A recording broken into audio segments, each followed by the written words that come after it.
Hello everyone. ఈ video వచ్చేసి శబరిమల స్వాములు వెళ్ళే దారిలో తినడానికి అని చెప్పి ఇవన్నీ పిండి వంటలు చేశారనమాట. ఫస్ట్ జంతికలు చేశారు.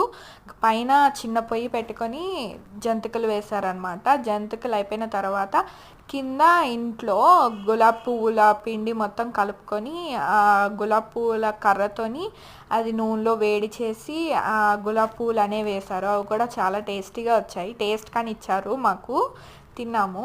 ఆ తర్వాత పైన జంతికలు అయిపోయాక అప్పాలు వేయడం స్టార్ట్ చేసామన్నమాట. మిషన్ లేకపోవడం వల్ల చేత్తో వేయాల్సి వచ్చింది. ఆ నెయ్యి అప్లై చేసుకొని చేత్తో చేసేసాము. అవి కూడా వేడి మీద టేస్ట్ చేయడానికి ఇచ్చారు. అవి కూడా చాలా బాగా వచ్చాయి. మనం చేసింది చాలా బాగా వస్తే హ్యాపీగా అనిపిస్తుంది. అప్పాలు అయిపోయిన తర్వాత ఇంక అన్నీ అయిపోయాక నెక్స్ట్ డే పూజ ఉందని చెప్పి ఇంటికి వచ్చాక మార్నింగ్ లెగిసి చక్కెర పొంగల్ చేసాము. పూజ అయిపోయాక స్వాములు తిన్నారు. That's it.